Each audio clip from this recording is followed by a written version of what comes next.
However, this is the secret to success, yes? Hello, folks. Welcome back for another episode of Our Journeys. Just wanted to try something a little bit different. That didn't go over so well. Forget I did it. Let's move on. Welcome to Our Journeys. Yet another episode in the long line of episodes. We're getting close to 100. We're getting close to that seminal moment. And I've had some folks, I believe it was Io, was mentioning we need to do something special for that 100th episode. I'm trying to figure out what the heck that is. He gave me some great ideas, but I've got to sort through them again. It's been a little while since we brainstormed and see what from them is feasible and desirable, because, you know, it's like, oh, I can do a lot of things, but is anybody going to actually want those done or care if they're done?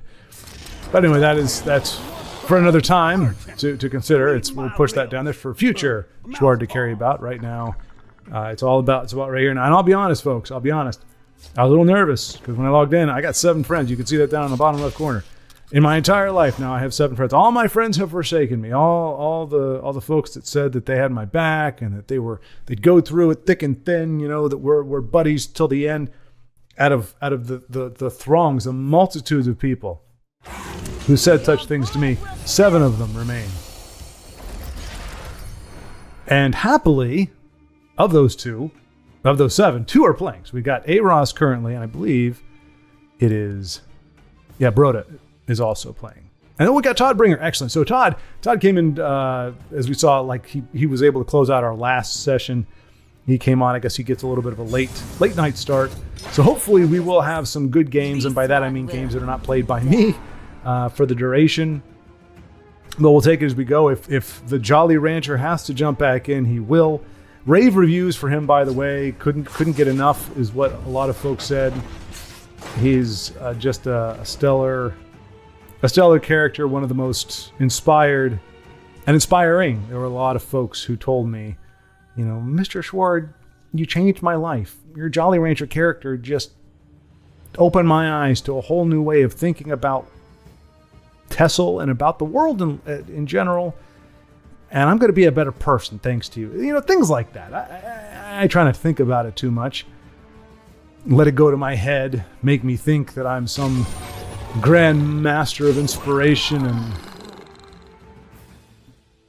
I was going to say chivalry, but we all know chivalry's dead. But it is hard. It's hard. When you're as humble as I am, it's hard to stay modest. So anyway, SciTech, a name I do recognize, for those who don't know, I think it was a 3-issue comic back in the 90s, you know, when all the Sci stuff was going on. Not a very well-known comic. Probably not where the Godslayer got his name from. It's too late to run. What do we got here? A dagger. I'm going to poke you in the face with it. Alright, so Aros, as we can see, he's got a nice shiny Unite the Houses. I'm not sure if this is a singleton. I don't think so. I think it's just as we can see, Empire. With a lot of neutrals. Halls of the Dwemer, as we see. Things of that nature. And in this particular moment, he is going to be appreciating the guard of his Dwarven Spooter more so than the +3 damage. But I mean, you can see it's interesting too, because it's like he's actually, like, usually when you're playing Unite, you know, you play cards that are going to cycle through and get you to your Knight card and your Unite card and the cards that will allow that to trigger. Aros is making a go of it. It's actually, you know, it's a feint. It's like, oh look, I'm a Dwemer deck. Like, I'm going to try to rock your face with my little Dwemers and my crabs. And yet, if his opponent is paying attention, now obviously at this particular moment his opponent doesn't care. But if his opponent was paying attention, he would be like, wait a minute, why is he not breaking my runes? But again, SciTech is just pushing because it's what you do. And he's probably thinking, if nothing else, I mean, you see Empire, more than likely you're seeing Control, and you're seeing New Year, goodness gracious, New Era, and you're thinking, wouldn't that be, wait, is he going to do something here? Is he going to do something? I don't think he's got the magic for it. He's got 3, and out of the 5 cards technically he has on the board, one of them has a color. So possibly the absolute worst case scenario in terms of trying to unite. But obviously he's not going to do it on this turn. So perhaps I was going to say Necromancer to get more of those guards, I would think.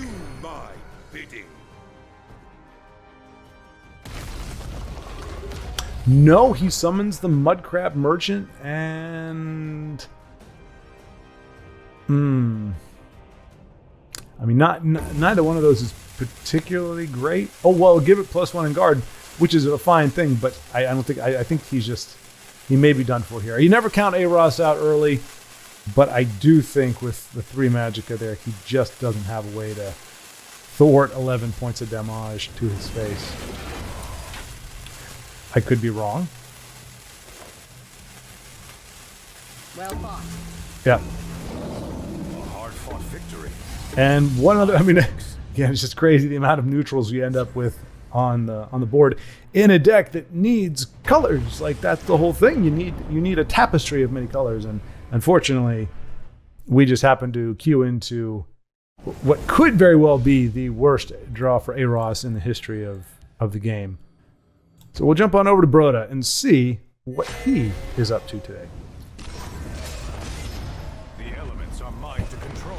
Up against Ratty Y50? Or Ratty... Seems a little redundant in a manner of speaking. I'm sure the Y stands for something else, maybe like the Y-axis or something, but it's like R-A-D-I-Y? Like, you're already getting the E sound or the Y sound from the I, you know? Rady. I don't know.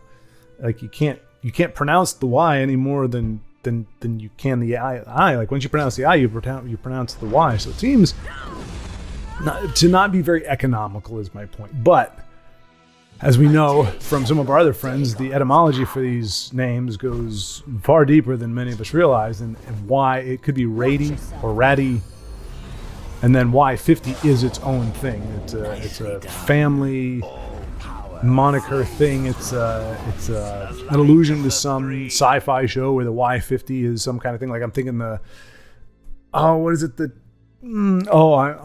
I shouldn't have started this thought because I couldn't finish it. Is it the YT3300? Is the Millennium Falcon freighter number? I think it's a YT. Yore. Wait, no. Drive yard. What is it? Oh, crap! I can't even remember the name of the.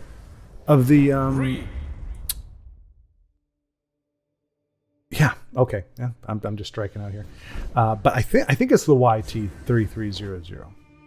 I'll check on that later, and of course, I'm sure if anybody's paying much attention or gives a rat's patoot, they will let me know, either applauding me for being able to nerd out on that level, geek out on that level. Wait, what did we say? No, geek is functional. Nerd is fantasy. Geeks can be nerds, but nerds can't necessarily be geeks. Geeks have like computer science or science in general or some kind of skill, and then they can choose, if they have the desire, to apply that thirst for knowledge and then that kind of brainy application to nerding out on, things like fantasy and sci-fi and such. Whereas nerds typically don't have that. It would be something more like me. I'm more of a nerd. I don't have the big brain necessarily for By the fires of oblivion. for those types of thoughts. But a quasi nerd, I guess. Like, I don't know. It's weird. I feel like, I don't know. I feel like we're being watched. You are. If your name is Broda, you're being watched. I'm looking over your shoulder, Broda. I see you over there, buddy. I see you, Ratty, Daedric Meister, you. Did you hear that? Yeah, but it's weird. Like, I considered myself something of a nerd for the longest time, and now I'm realizing I'm not much of one, and arguably wasn't even that. Like, I was not a very diverse nerd. I nerded very heavily in very certain areas. And, oh, there we go. Uther de Vierhun. We are happy to have you as a friend, sir. Welcome to the family. That had nothing to do with the name. I just, for some reason, want to go welcome. So we'll go ahead and give. Well, we would give our fellow Broda. We would give him a high five, in a manner of speaking, but he is not there at the moment. So, feeling a little off today. If that's not obvious, feeling a little off today. There's Todd. Yes, indeed. Hello. Hail, sir. Good to see you. Todd is a high-level player, been doing some cool deck building things. We got to see him try him out against Tusk Shadows. I can't remember if that's still his name or if he has redefined himself. But always happy to see this level of play, and we can see Todd is. I guess technically make it a push, maybe to try to get to 4.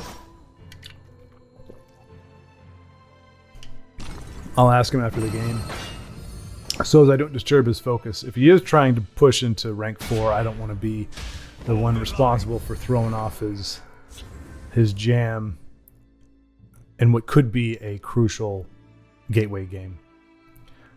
But yeah, so it was really growing up, it was Star Wars, and starting from about 7th grade. Well, I nerded out, if you can call it that, with The Hobbit when the Rankin Bass cartoon. It fascinated me. It gave me nightmares, but it fascinated me. At a very young age, I was probably like 4 when I first saw it. My parents regretted it because, again, I had nightmares about it. Gollum was, I mentioned this before, he was freaky. Spiders were freaky. The Goblin, there was not a single creature. The dwarves, for crying out, even the good guys, like The Hobbit, Bilbo, for the most part, didn't look too scary, but even Gandalf had these moments where, like, he had these really small pupils and really big eyes and just really looked kind of freaky. And that's just, I can't remember the name of the studio that did the character design and animation. I believe they're the same ones who did Thundercats. Thundercats had a very unique style, looked very similar, the way the mouths and just the whole, you can see if you look at the Hobbit character designs from Rankin Bass and you look at Thundercat designs, very, very similar. So I think it's the same studio. And they also did The Last Unicorn, which was another nightmare fuel flick for anybody who hasn't seen that. I can't say I recommend it. There's some people that just love it unabashedly. Baldric, I'm guessing if you're watching this, you have seen The Last Unicorn. You probably like it quite a bit. And that's all that is saying is I just understanding taste, not saying it's bad, so therefore you like it. I'm just going, for me, it was kind of creepy and everything, but there's a resonance. Like the people who created it, I'm sure didn't think, oh, this is a very disturbing thing that's going to give kids nightmares. They just thought, this is how you draw characters, and this is how you, like, you know, there's different strokes for different folks, as they say. I mean, we have people who genuinely think spiders are cute, like, not ironically, like they think they're cute, they're little darlings. And I'm not mocking that, but I think that just goes to show you really never know. Or you can never really say, and these are perfectly sound people. As far as I know, they are perfectly sound of mind. Of the living. No, you are the stench of the living. Well. My claws are sharp and thirsty. So not worried about. I mean, let's see. 1, 2, 3, 4, 5, 6, 7. Can't really overdraw per se. Luckily, Todd's got Marak. Does have a lightning bolt, but I mean, it's really not worth him pushing 2 damage just for that. Or a lightning bolt to push 2, that doesn't make sense. So might be. I thought he might tome up on that, but no, he's gonna. I seek the poet god's wisdom. Vivek, really? Is he the poet god? Does he say anything poetic? I think he pretty much says, "Nah, you can't win unless I'm silenced because I'm awesome." I think that's what he says, and he says it just like that. And he sounds kind of like a little bit like a little whiny baby. I don't think anybody really likes to play with Vivek or Dagothar, really. I got to say the gods in this game are kind of, they don't seem like they're all that awesome to hang out with. You see? I mean, do we ever? I'm trying to remember if in the game we ever get any like quests. I know we have a quest for like to get Yuzgamor's axe or something, but ooh, it's getting dicey now. So Nakajima 19 unfortunately has the right mindset, which is okay. Wait a minute, does he? I think he's got. Yeah, he's got it. He's got it. Awesome, nicely done, Todd. Nicely. Lightning Bolto. Sweet. All right, so we'll ask him. We'll ask him all the things. We'll figure out what's going down with Todd. Let's see here. So we'll give him a hail, good friend. Didn't want to disturb ye. GG. Are you pushing for R4 tonight? There we go. And okay, we're bogging down here. So Yeah, unfortunately, I once again jumped in here a little late in the day. And aside from Todd, that may be the only person playing. So I might have to jump in. We'll give it 10 seconds here. 10, 9, this is riveting content. 8, 7, 6, 5, 4, 3, 2, 2.5. That's going the wrong way. What I mean is, well, now we're down to 2 1/4, and now back to 2, 1 3/4, 1 1/2, and 1. All right, I'm not going to waste your time anymore. Let's jump in. What are we going to play? I would play Dono's Dragons, but I have not. Crimson Carrot, there we go. I think that's one of my creations. So yes, grown all you will. It is a Crusader that is, I believe, all red. So it's got, like, if anything, if there's any gold in here, I think it's all dual color. It's like your tiers and your, I will push them back. They will not get past me, whoever that guy is. I can't remember his name. But yeah, cards like that. I think Crusader's Assault, I believe that's it. I haven't played with it in a long time. So it is an aggro-y thing, but it's supposed to be, it's like, ooh, it's going to be Token Crusader. But no, there's no tokens. It's just red. Hence, oh no, it's Crimson Bloom against my Crimson Carrot deck. So cool. Okay, I was wrong. Forget everything I just said. I guess we're just Token Crusader. Why did I call it that? Why did I call it that? That seems very silly. Greetings. Hold the line. It'd be nice if we had a lion, a tiger, or a bear to play with these guys. Just gonna point out again, they call them grunts. These guys are freaking ginormous. Into the breach. Acknowledged. We're gonna do a Wily Kiva.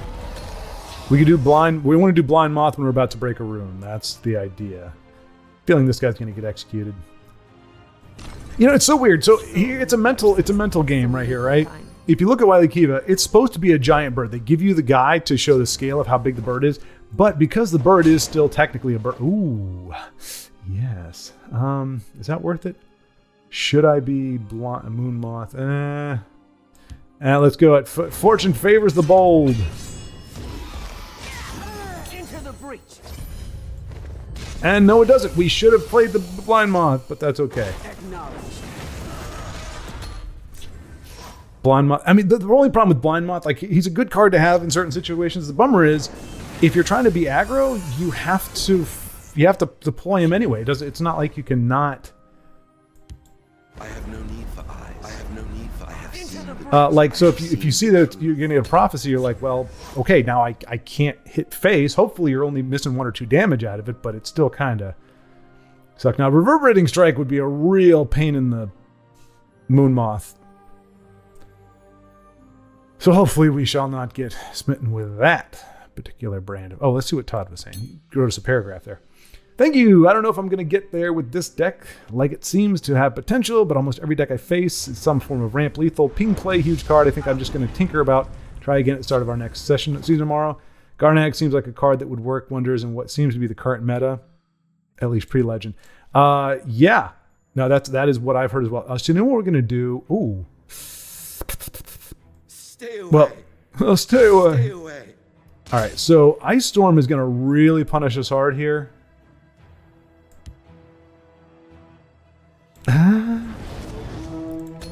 I mean, really, I want to beseech. I beseech the 4 bears.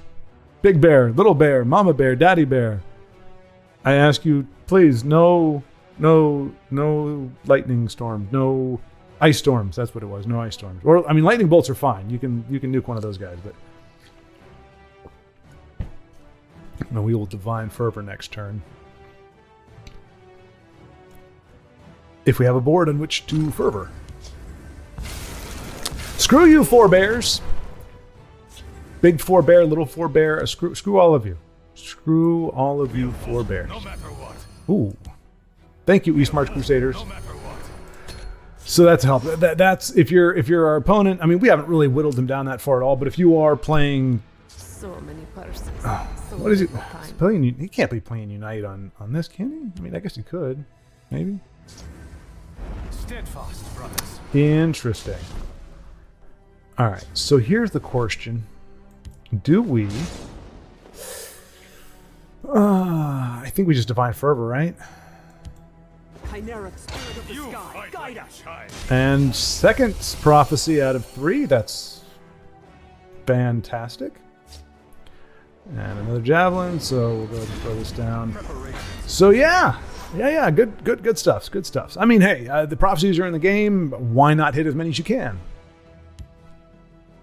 I like to try to hit as many prophecies as I can. It seems like the right thing to do. Okay, hey, kudos to Crimson Bloom here.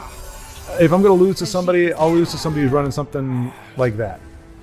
And like that. I mean, this is a well-off beaten deck. He might run us out of gas before we're able to make our final push.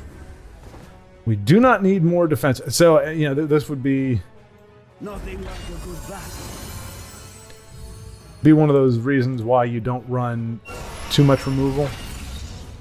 I'll profit from your death. Because then you end up in a situation like this where all you have is removal. I mean, it's nice to have the reach. We have four reach in a deck that typically doesn't have a ton. So we're just going to need bodies on the board. I think because I was completely wrong on this, I think it's the opposite. Obviously, we haven't seen any Crimson at all.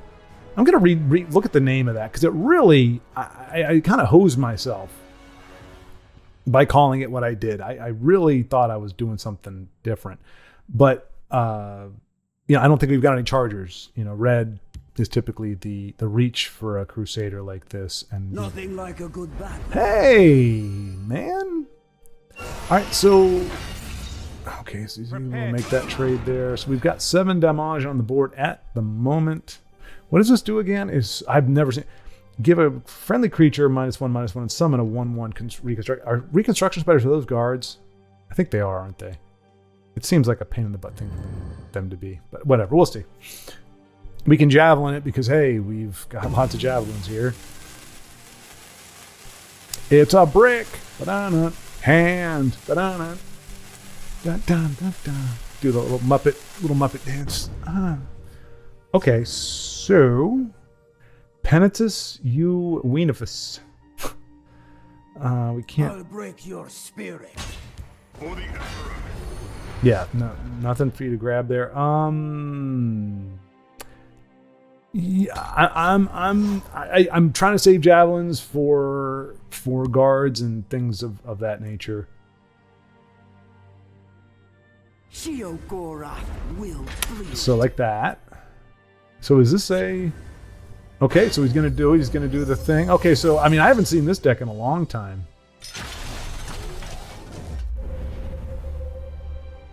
Okay.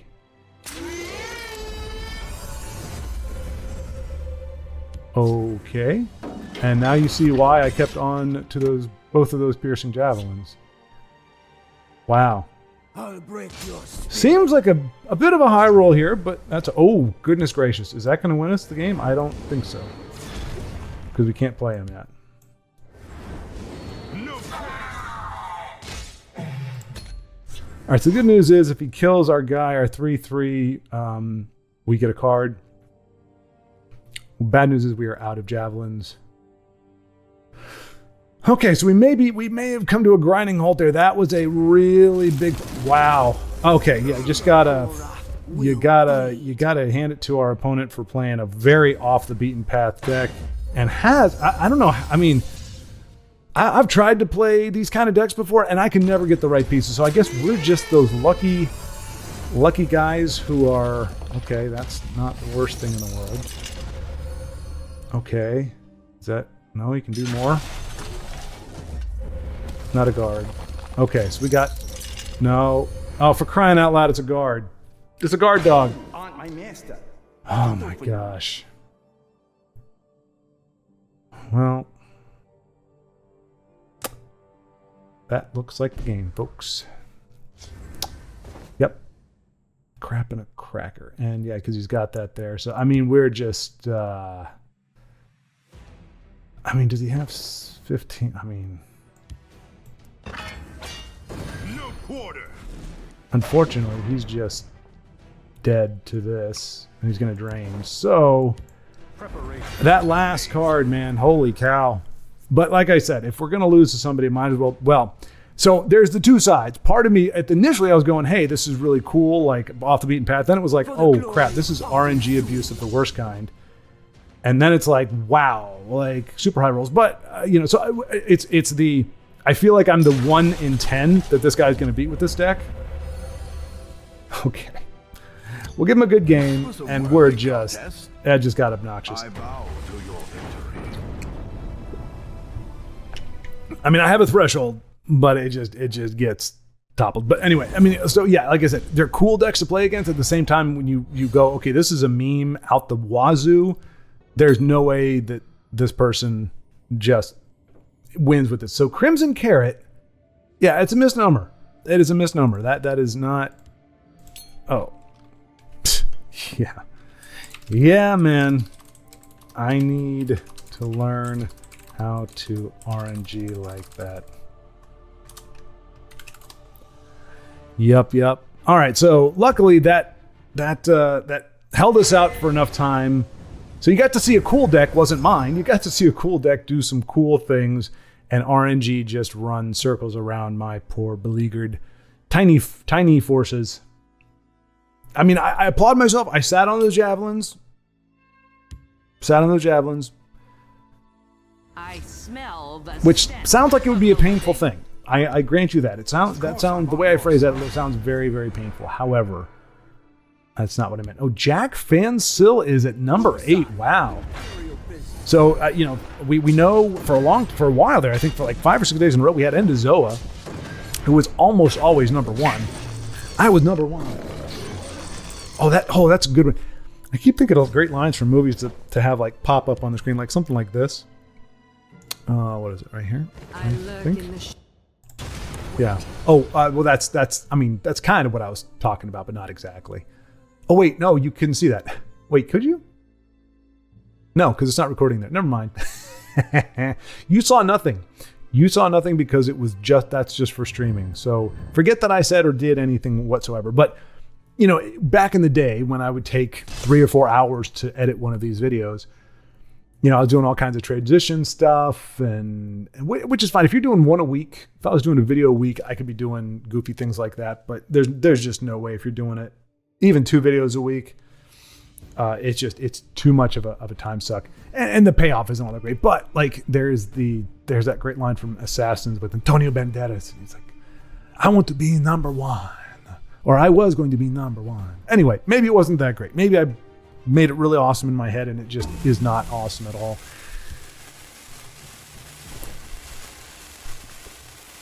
I was drawing the more cards, and that's a nice. Well, oh my gosh! So A-Raw stringing together the most cheap draws ever created in the history of man, with a discounted Thieves Guild into a discounted, or not a discounted, but just a very cheap assassin. And as time is about to expire, can he grab the card that he wants? He gets the javelin at the last minute. Apparently, I've been sitting on 2 of them. Not a good time.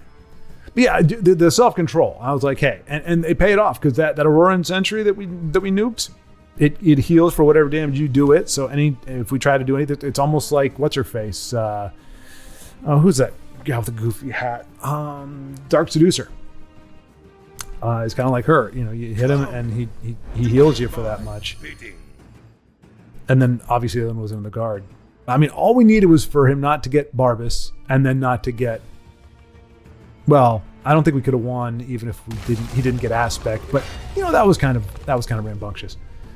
So, but I have seen. I think I'm trying to remember. It was Larson or Sir Prook. There was somebody who really spent like 5 or 6 episodes trying to make that particular card work. That guard, the 2/3 guard that when you hit face, it does whatever. Usually you see that with like crossbows and stuff. But they couldn't make it work. I mean, you got, again, 1 out of 10, 1 out of 15, just because you were trying to get the pings in the hand with the guy and keep everything else alive. And then you have to kind of count on high rolling, otherwise it does whatever. But we saw transmogrify in there, which is pretty nifty.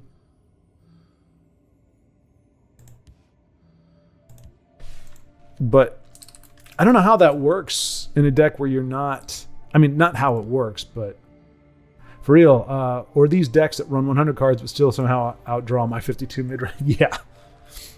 Yep. Yep. I hear it's to do, whoops, do with the heart of the cards. What is it Han Solo says? There's no all power, just a simple tricks, just simple tricks and nonsense, right?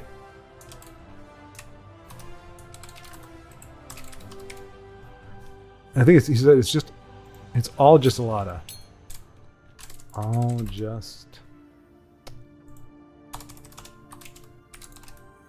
And this is what you came for, folks. You came to see excessive typing, right? I could have had Mentor's Ring the Nyx Ox that had guard from Baron Zaya, but I got ringed Baron Zaya. But I ringed Baron Zaya. Bold move, Cotton. So basically, I went to 7. Which put me in a huge danger spot. Call that a danger zone, Ross. Danger zone. You know, like Highway 2. But if I lived on the next turn, bold move, Cotton. Looks like it paid off. Instead of guaranteeing myself an extra 2 turns or whatever. You know, fortune favors the bold. I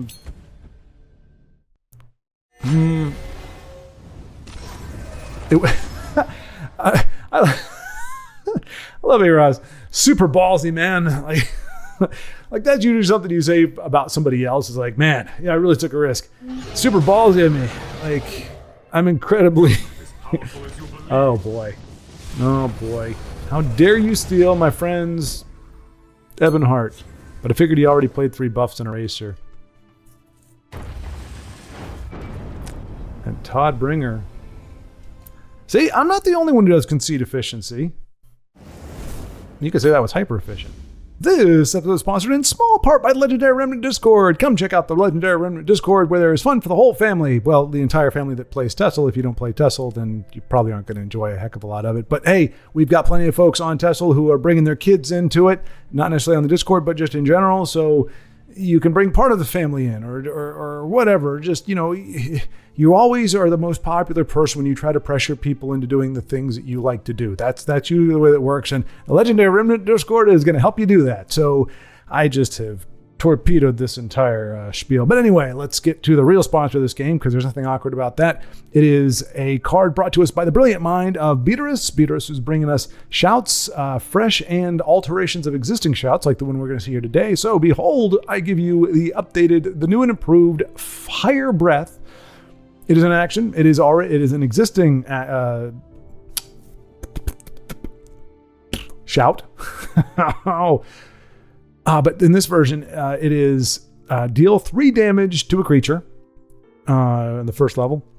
Second level, deal 3 damage to a creature. Repeat this again. So deal 3, and then you can either deal 3 to the same creature or deal 3 to another one. So you have 2 groups of 3 damage in which to do some stuff with. And then the third one, you triple that, you add 1 more. So you have 9 total damage in groups of 3. So this is different than the original, and let's be fair too, the original Fire Breath, very rarely do you get to see that played as it is now. So this is in theory a way to update it, make it a little more viable, a little more flexible, and cap out its top end a little bit. So the original Fire Breath, it goes 2, 4, and then 10. So it's a huge jump. There's a pretty big disparity. Let me make sure I'm getting that right. Yeah, 2, 4, 10. And so instead, and it's the same cost. So instead, he's kind of capping out the high end at 9 damage. You're not doing the full 10 you do with a Fire Breath, but your second card is, or your second one is much better, and arguably also your first one is as well. So it's not. I would almost say just do the, well, as I'm trying to think. Well, no, because Reverberating Strike is a 3 cost, and it allows you to do 3 damage to multiple bodies, provided they're all of the same type. Again, it's a very situational card, but it's still a precedent. Firebolt is 1 cost for 2 damage, so arguably a 3 damage at 3 for the cost of 3 is kind of understated based on what we're seeing for the rest of the cards in the game for damage and things. So your first one, as is expected or as you'd want, your first shout is not quite as amazing, comes in a little bit under par. Your second one is, I mean, in this case, it's a much better value. The older version, you only got 4 damage and it was unto 1 body. This one gives you a total of 6 damage spread out over, well, in 2 groups of 3. So you can target down 1 big creature or pick off two smaller ones. So really makes it much more increases its utility. And then that third one, it gives you, the third level gives you that extra 3 damage to deal to something else instead of just dealing 10 to 1 creature. So arguably this makes Fire Breath maybe a little too powerful, but at the very least I would say it's a welcome step to making it playable, because it really, again, unless I've seen it, but it's very rare and I don't really remember what kind of deck it would be in. I mean, aside from obviously getting it from like a Parthenax or something, but it really just doesn't get a lot of love for where it is now. So this would definitely make it more viable, more appealing. And it's an intelligence, which is known for its removal anyway. So I would be willing to give it a go as it is now and see if it needs a nerf, see if it gets overplayed. But I think that can make it viable. I think that does work. It's very simple looking at it, but I can understand why it currently doesn't get played. And I think this does. If anything, it makes it a little too spicy, but overall, I would say I like it when it gives you more control over what you do. Now, maybe lore-wise, it's not there, because Fire Breath, you think of, well, I guess you could turn your head. You know, I'm thinking like your Fire Breath and something, and you're probably not going to be doing the flamethrower thing, like you just want to give a burst and be done. But I guess, you know, by the mechanic of turning your head, you could Fire Breath something else as well. So I guess that could work for lore as well. How big is this guy's mouth though? Seriously, like I'm trying to see, like if you were to trace back the fire to a certain point, like from where the fire is coming out in his face, it would be coming out from like his nose to his chin would be the fire breath. So I don't know what orifice it's coming out of. If it's coming out of all of them, I would think it would come out of the mouth, and then the nose would be for like fumes or exhaust or whatever. I don't know. But anyway, when you start talking about card art to that extent, it means that you've run out of sufficient things to say. So whereas yesterday's was long in many ways, or not yesterday's, but Monday's was very long in many ways, this one's going to be relatively brief. So again, thank you, Beaters, for another great idea. And like I said, I do think it does make the card more viable, more likely to be played, which at this point would be the goal, especially for something like Fire Breath. So anyway, let's get you back to our friends, and their Stellar Games. Whew, it's been a day. All right, we'll try it again with Todd. Todd jumping in again. As he was saying, you know, it's... Oh, geez, look at that hand. Gosh, it's a brick. Hand. Unfortunately, not getting much better. Although, I don't know, it depends. If he's not supposed to be aggressive, then maybe this isn't all that bad. But I feel like we've seen... Ooh, Duxu. So, hey, you know, at least one thing we can say so far today, folks. We're seeing some different things. And look at that. Dismantle doing its thing. It is the cheapest, by one, but the cheapest support removal in the game. Double check and make sure I'm not wrong. We got the Douche Nick for 4. We got the Shadow Thing for 5. Who are we missing? Is that really it? Those are only 2. Oh, Belly G for 7. So yeah, 3 being the cheapest form of support removal, and apparently support removal is being plentiful on the ladder. I mean, what was it? One day we saw 25,000 poop stones just littered all over the place.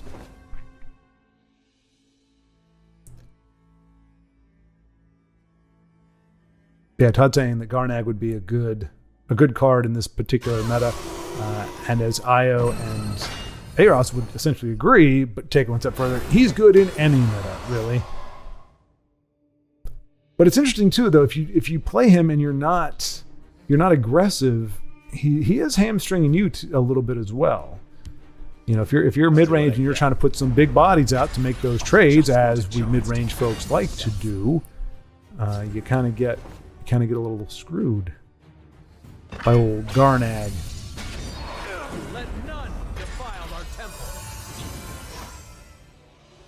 It's an interesting way to say that. Let none. Wait. So wait, are we actually letting somebody? No. He's saying let zero. Let the number zero. Let no people. Okay. So how about it says nobody enters? I don't know. I guess it's fine. I'm nitpicking. I don't know why I'm picking on you. What's your name again? Knight of the Hour. Well, that sucks. His duration of efficacy is limited to 1 hour.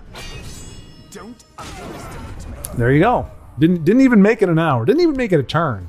We will protect the Emperor or die trying. That's not the Emperor, is it?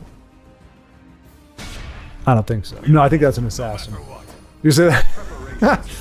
That wouldn't be the first time that a voice line was kind of screwed over by its card art. Well, because for a while, gosh, I cannot remember that guy's name now, but I would push them back for a while, and I actually did a call-in thing for him. Or not a call-in, but I sent a message in, you know, a not a complaint, but it's just like a bug patch request thing. Because for the longest time, he'd come down as a guard and say, I will push them back. And he'd come down with breakthrough, and he'd say, they will not get past me. So it's like, he's not saying the right things.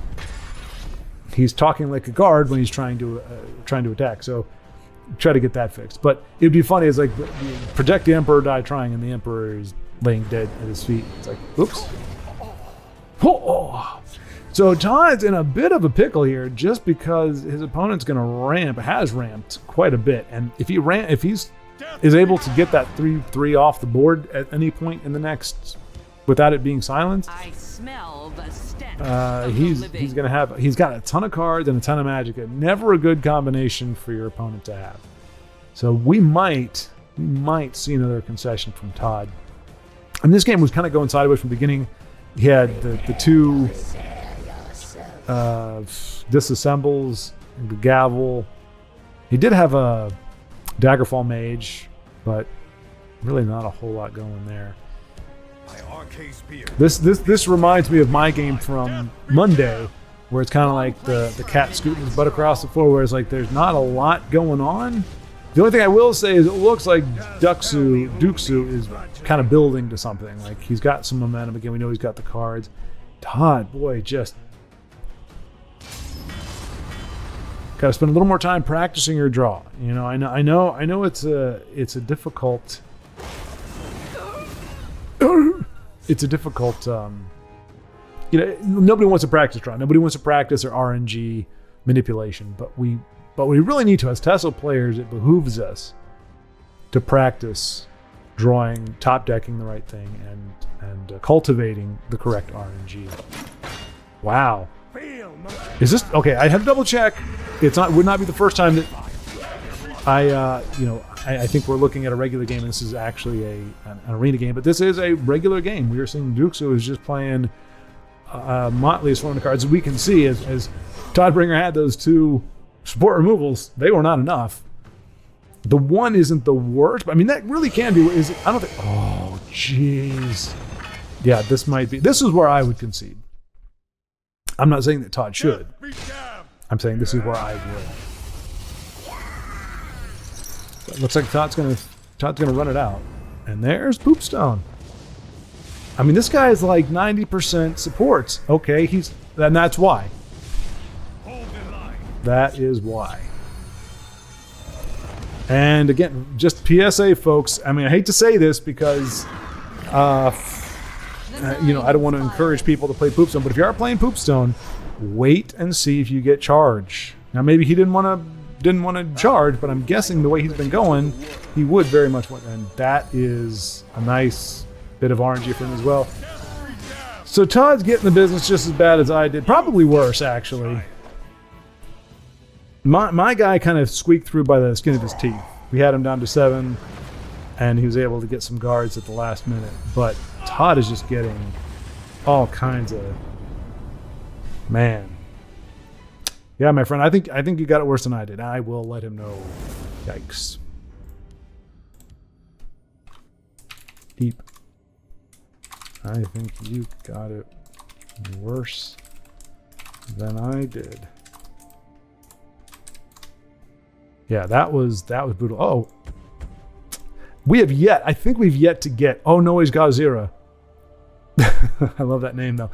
We have yet to get a game spectated with that terrified citizen of Tokyo, I presume.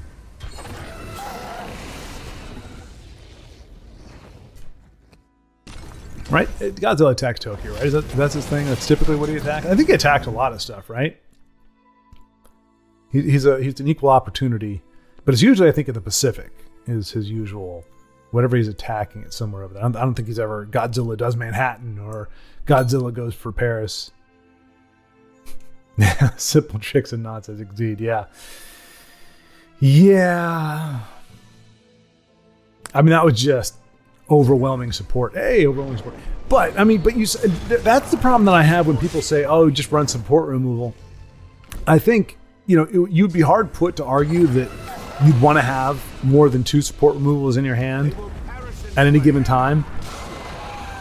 So I think we would say that was less than optimal, and yet it still wasn't enough.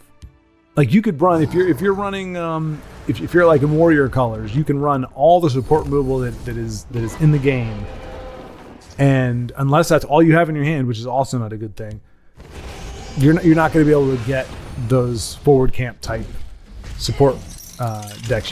You have to finish them off quick, or you're just done, because once they hit, once they stick. I mean, I know Io and I talked about it. I do agree that Poopstone on curve is pretty much rough for any deck unless you're running it with control for some reason, which, I mean, if you can afford to play it in your control and you just want to go for the long game, it may not be the worst. But I would argue that later in the game, and you've got 8 to 12 Magicka to work with, and you've got a lot of creatures that cost 2, 3, 4, so you can play that, and as long as you're not putting yourself at a disadvantage in momentum, and obviously you're taking a hit because you're not playing a body, but the value that thing generates, the very next play, depending on what keywords it gives you, it could give you like a +3 essentially to the value of that card. You're like, wow, a card with those stats and everything with charge should cost you like 7, and I got it for 4. So I think the value on it can snowball. It's RNG though, so you're not guaranteed that, which is why I would say folks like I would say it is crap card. There are many other cards that you would rather play than Poopstone. But I think just like we saw with those other ones, I mean, Rothgar Forge, you don't, I mean, that's also a kind of a momentum killer, but if you've got it on the board and your opponent can't take advantage of it, which, as we saw, Todd wasn't able to, just because he didn't have the cards. He had a bunch of removal and nonsensical whatchamahoozits. Careful there, friend. That's not going to stop a javelin, friend. Behold, I smite thee from on... Okay. I smite thee from on high with mine javelin. Preparations have been made. If you devour, I swear. Okay, never mind. Never you mind. You know, Ahmed, you think that was a smart play, don't you? You think that was better than my javelin, right? Well, you know what? I think...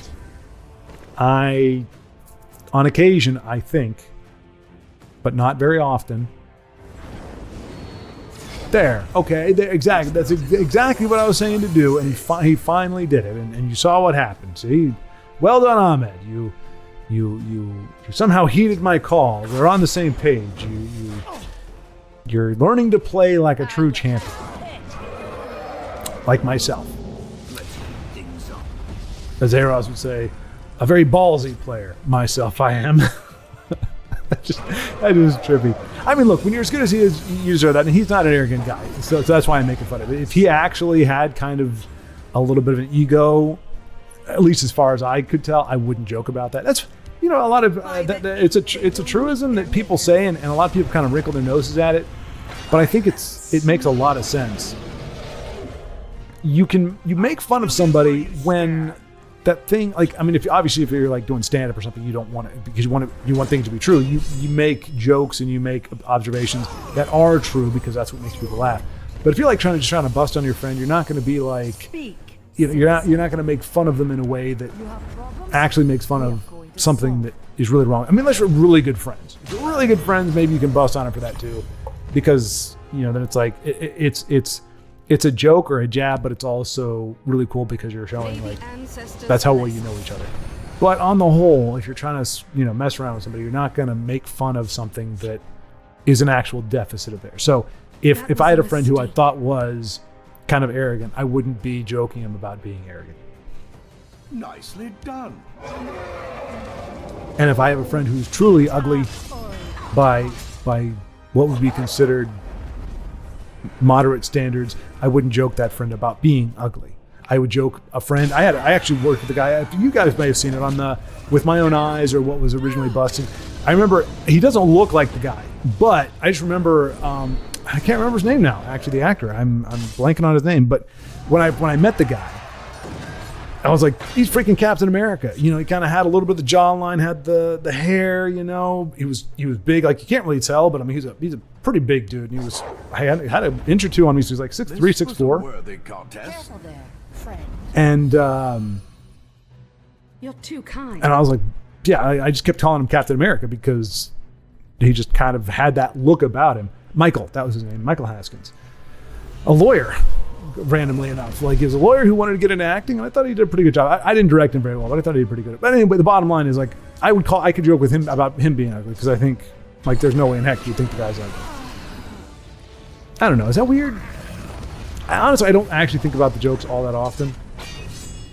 Look at Ahmed just going crazy with it. It looked initially like he was teetering on the brink, but thanks to that javelin play that I also saw. Are you listening to me? Oh, Tharana. Hey!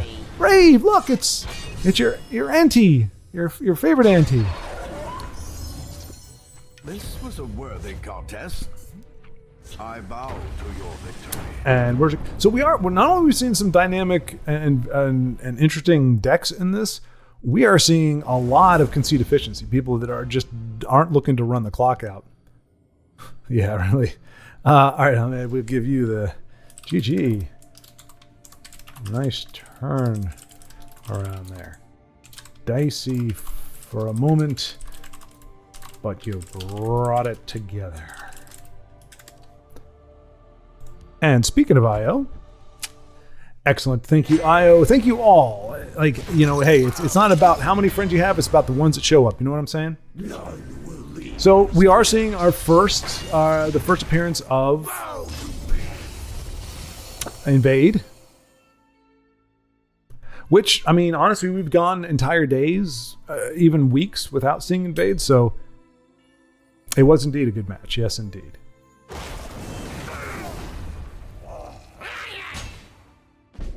I wonder if I'm the only one who has that Syl. Hey, we're getting to see her a lot more now too. Again, the most dysfunctional. I mean, she's right up there with Red Sonja in terms of, well, maybe she's got a little bit on Red Sonja. I mean, but you talk about characters who have the worst battle armor ever. I mean, I get the appeal, and I love it when people are like, oh, it's about flexibility. I'm like, if flexibility was that important in a battle, you wouldn't have the full suits of armor. These are your vitals right here, folks. And stomach wounds, from what I understand, can't say it's from experience, but from what I understand, stomach wounds are particularly painful and don't really turn out all that well. So the idea that it would be a wise idea that being flexible in your torso is worth being able to be shot with an arrow or just poked in the stomach or just punched. I mean, we've all had the wind knocked out of us. Imagine you getting punched. You're in the fight of your life, and somebody takes the hilt of their sword, the pommel, and just boonk, hit you right in the. I feel like John Madden. Just boonk, hit you right in the stomach, the abdomen, doubles you over. You're out. Your wind's knocked out of you. You're debilitated for a precious 2 seconds. You're done. That's the end of it because you favored flexibility of your torso more so than. Viable. All right, so are we seeing? I mean, of course we are. I was going to say, are we seeing a game going awry? And we are. I don't know that Io has anything that could make this. I mean, he can't get rid of the gate, and he's not dead on board. If he battle mace, yeah, battle mace. Does he hit the 5/8? I mean, because you want to say that his opponent's only going to have one card. He's only going to get one card next turn. So even if it's a charge and whatever else, he might be thinking about taking the 5/8 out because it's lethal. I mean, either way, if he takes it out, he's not going to survive the next turn because the 4/3 is going to take him out. So yeah, I guess maybe take the gate because then he's going to have to trade 2, even though it's the 1/2. He does have to trade 2 of them in there to kill him and the guards done. But there we go. Okay. I was just say that to me, I mean, that seemed like the right play, but I would not have been surprised if he did something completely different. In fact, I'm a little bummed out. I'm hoping he doesn't lose now. Like, well, if when a player does what I think they should do, it always makes me nervous. I feel like I'm getting deja vu here. This is really deja vu-y. What help would you have from the Neravarium? Oh, it's that many syllables. Neravarium? Is he a very Neravarium? A very, very Neravarium. Like, I thought he was done saying it. Like, what would you ask for the Nerav? And I was like, oh, that's narrative or Neravarium. Like, okay. Oh, great sigil stones. All right, so Io's not in a great spot, but he's also not in the worst spot. And that is a great card to get rid of that support. You're going to be able to ping the golem book goodbye. Not a problem there. So we may see him turn this thing around. Turn this thing around. Da, da, da, da, da. I really need to learn the rest of the words of that song. That's really the only words I know. I don't even know that I got those right. I think it's turn the beat around. Turn the beat up, which I don't know how that's possible. I don't know what that even means, but Prepare yourself. No match at all for me.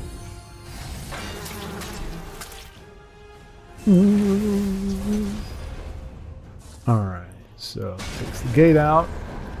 Nice study in patience there. Ooh, he's taking 9 though. No, he's not. Channeled Storm. He's bumping that up to. Well, no, it's not big enough, right? Oh, it is. Okay, good. Wasn't doing my maths.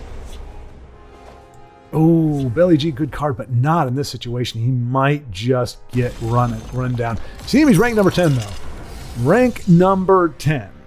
You see he's got the top 10 card back. He is a top 10 player, and we are seeing him at top 10 right now at the cusp of the very end of the season. And that is going to be a great card for next turn if he survives. Invasion Party, that's a great card for his opponent to have. Great card to have this late in the game. And he's got the chart. Oh, I thought that was a charger. Oof. All right. Prankster, Halalu, Giant Snake. Can you play? You can't play all 3. Does this guy get guard or does he just get... Nope. Okay, never mind. So yeah, I think Giant Snake in Shadow. That leaves him with 7. He can Belly G the 5/8 and live to fight another day. But then he'd have to be in the... Ooh, nice, Io. Nice. That's the stuff right there. That's the stuff right there. Turning the tables. That's 10. Yes.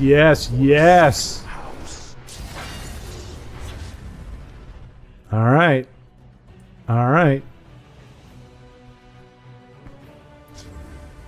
Okay.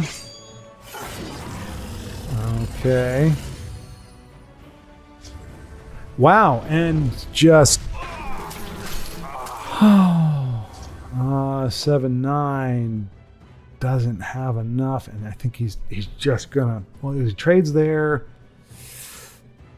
He can belly G that. He can trade there. He's got him down to 2. He's only 2, and then he can prankster.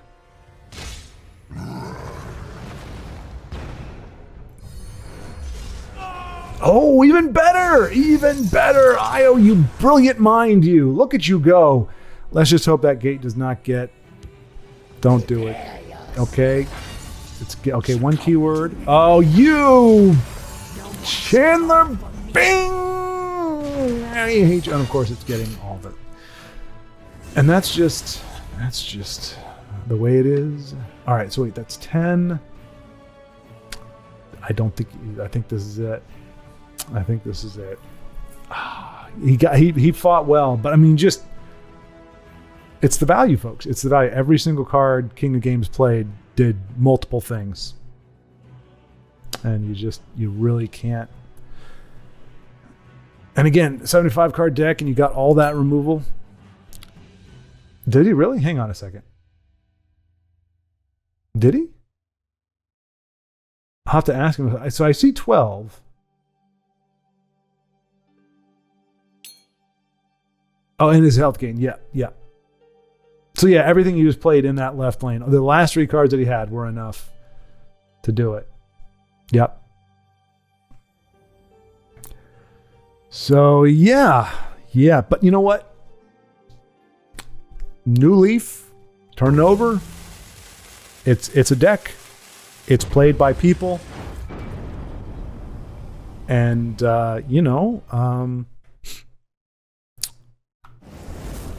if you don't have anything nice to say. I know, man. I know, IO. I know, man. I was so excited. Can't believe the last cards he had were all removal and the guards he needed. It's been going around tonight, though. All right. Okay, so we're going to do one more. Hopefully, okay, let's see. Todd, Aros. We'll go with Aros. If either of them are under 20, we will jump over to Todd. Okay, they're both under 20.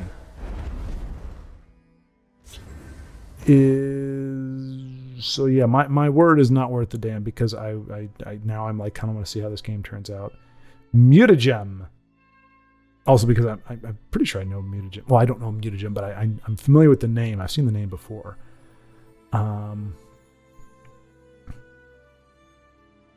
Yeah, so we'll this one should close out here in the next few minutes or next minute or two, and then we'll do one more full one, perhaps with Aros.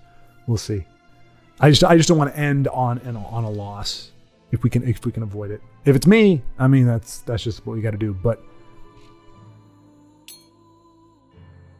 King of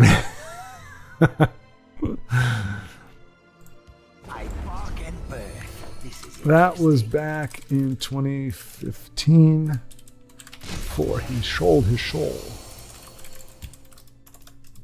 to the slime of humanity. We're going to go and pronounce it like that.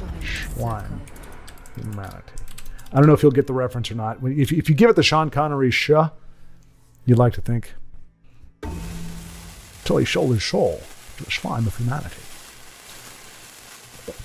It tells me that goose-stepping morons like yourself should spend more time burning... Oops. should spend more time reading books than burning them. Look what you did. I can't believe what you just did.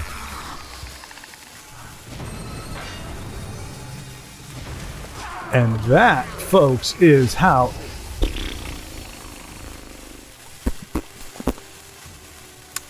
Lightning Bolt. Lightning Bolto. Lightning Bolto. That's the second time we've seen Lightning Bolt that was not able to close it out because the body was just too big. Gotta love them thick oxes, you know what I'm saying? You know what I'm saying. I have no idea what I'm saying. Let's see. Aros. Yeah.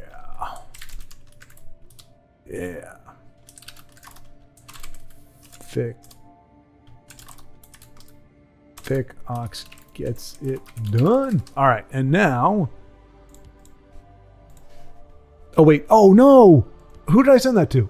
Oh, Ahmed. Sorry. Wrong friend. All right. Can we copy and paste here? I don't think you can. You can. There we go. So sorry about that, Ahmed. He's probably like, what the heck? All right. So we will jump just because I think because Todd Bringer's been in the game for a while. We'll get A-Ross at the top of his... We started with A-Ross. We'll end with it. Todd, thank you so much for being out there and keeping things mixed up here. We'll hopefully be able to touch base with you on the next one. I'm hoping to be able to sit me down here and get two more. And this is another reason why I go A-Ross. He's always going to be doing something kind of spunky. But hopefully going to be sitting down and getting next week's games done this week. Again, just in case things happen.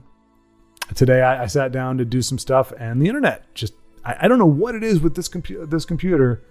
Because every other computer in the house, there's my stepdad, my mother, my sister, everybody has got at least a phone and an iPad, everything that runs off the Wi-Fi in here. And I've got a couple laptops and an iMac and this computer. And every single one of them has no problem with internet connectivity except for this particular computer, the computer that I need in order to do all my stuffs. And for about 3 hours today, I could not get the doggone internet working. So it's not an internet problem because the internet works. I jump on my laptop and there's the internet. I jump on the tablet and the internet's there. But the computer that I use to do this work, that I use to do this stuff, no internet connectivity. It's like, well, we can't connect to the internet. Network doesn't work. I'm like, oh, you turd muffin. But I got it working. True story.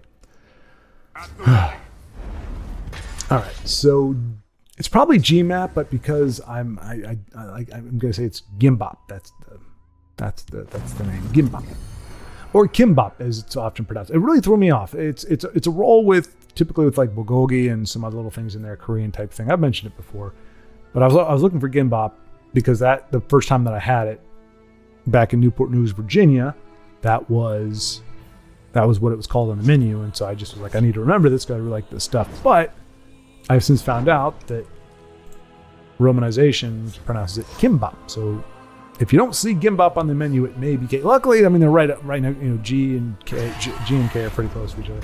Hey, it's Vincenzo's gal. That's not going to die, Vincenzo. I don't know if you watch the videos, Vincenzo. I don't know if anybody else does, but if you see Vincenzo, you're like, hey, I saw your girlfriend the other day. Now, make sure you don't do anything like you need to know him and know stuff because he is married, so you don't want to be causing problems there. But I know he knows that his wife knows he doesn't have a girlfriend, but he did include Piercing Twilight in his Babes of Tamriel, his name, not mine. But the idea was put together a list of the femme fatales of Tamriel in one deck. So yeah, like Lyris would be in there. And right now that's all I'm seeing that would be in there. But like, not A-Ross. Vincenzo would put Nixox in there for crying out. I mean, he didn't, but I wouldn't put it past him. He was like, well, Nixox is a female too. Watch yourself now. So anyway, that's just a little joke. Just so you know, if you ever put Piercing Twilight in a deck that it's supposed to be for the more aesthetically pleasing characters in the game, you will be derided and mocked in perpetuity. For that's what friends do. And I think, unfortunately, we are going to end on a loss from A-Ross because that Ice Storm is not big enough to kill anything except the 3/2. And no other removal, Queen Baronzaya, and there's no other card to play with her. Yep, that is just a GG.